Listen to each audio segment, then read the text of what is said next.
This is the Madian Valley on Wednesday. These exclusive pictures show for the first time how this tranquil location in the heart of the Swat Valley is inundated by millions of gallons of rainwater. Wave upon wave storming through the gorge. The River Swat and the buildings on the banks unable to cope with the strain. This is one of many popular tourist locations. Bewildered holidaymakers look on. The homes and hotels which run alongside this stretch of waterway are like many buildings across the northwest, victim to Pakistan's worst rains for over 80 years. No one here is safe.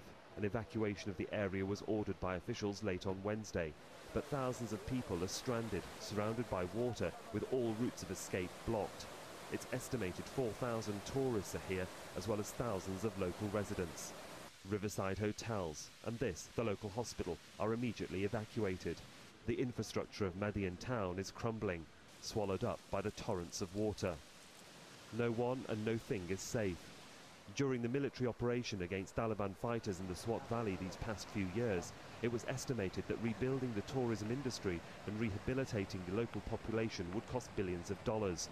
It's hard to estimate what it'll cost now, though some experts are suggesting 6 to 7 billion in the Swat Valley alone. Salakas, Al Jazeera English.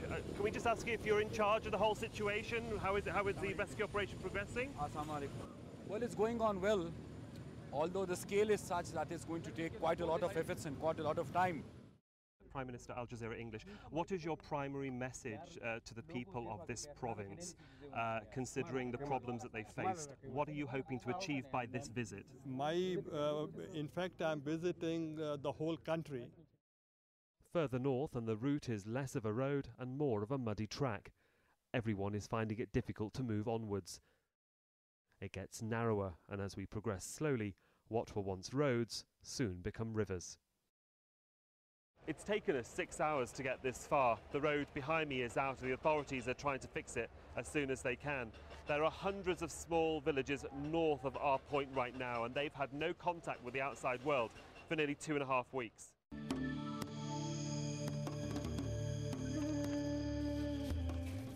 Sohail Rahman has travelled deep inside the Swat Valley to survey the damage there.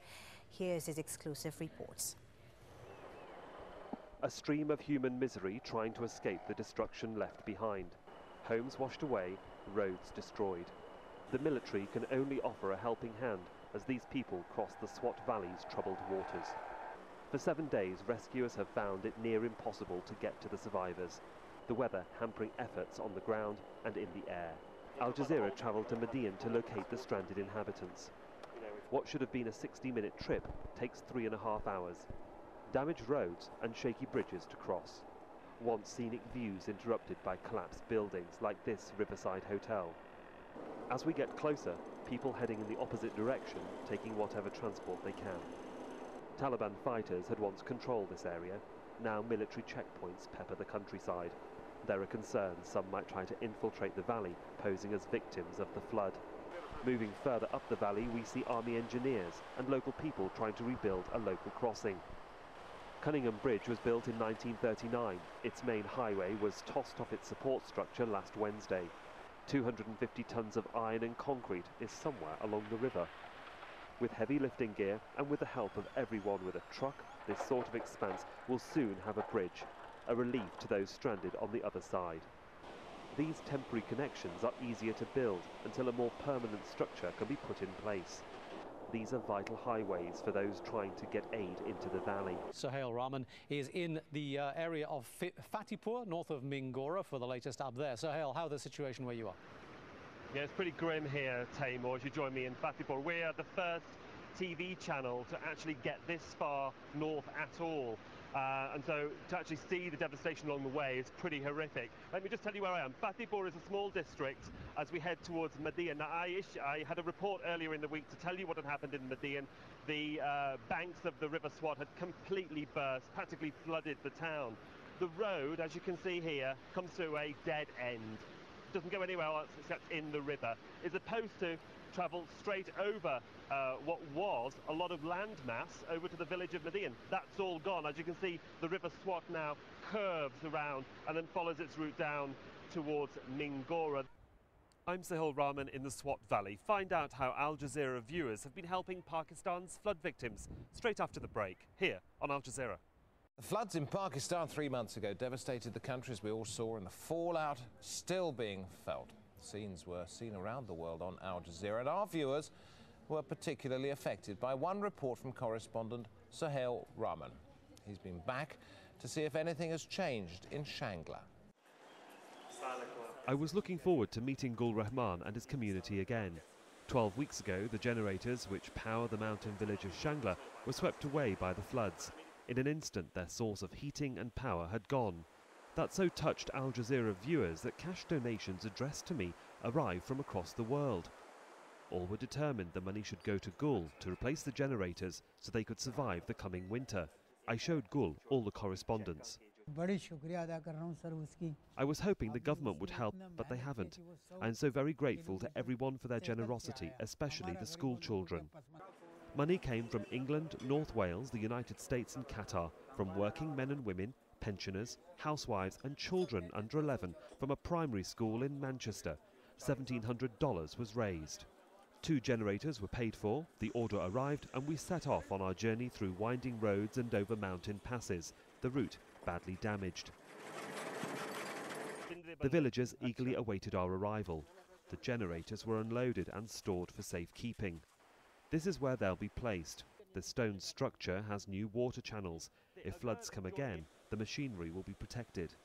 15 villagers work each day to ensure the flow of water runs properly into the new power plants. Soon, around 2,500 people in 400 homes will benefit. I had been summoned to Gul's home by his wife. Thank you for telling the world about our problems. Please thank all the people, especially the children. We will be able to cook hot food, have light and keep warm in the winter.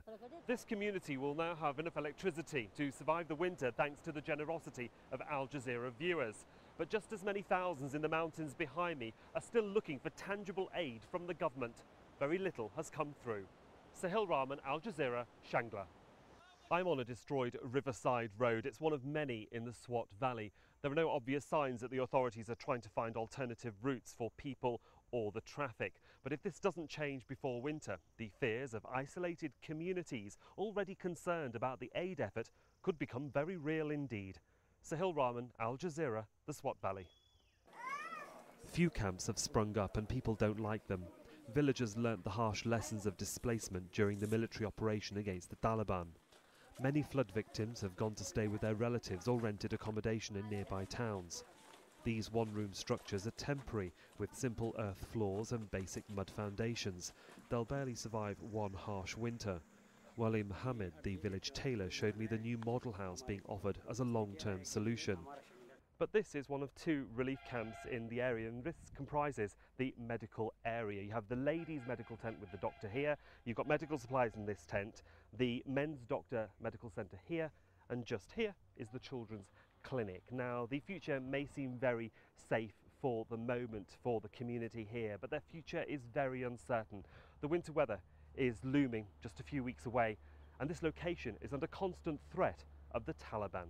Sahil Rahman, Al Jazeera, on the outskirts of Mutta in the Swat Valley.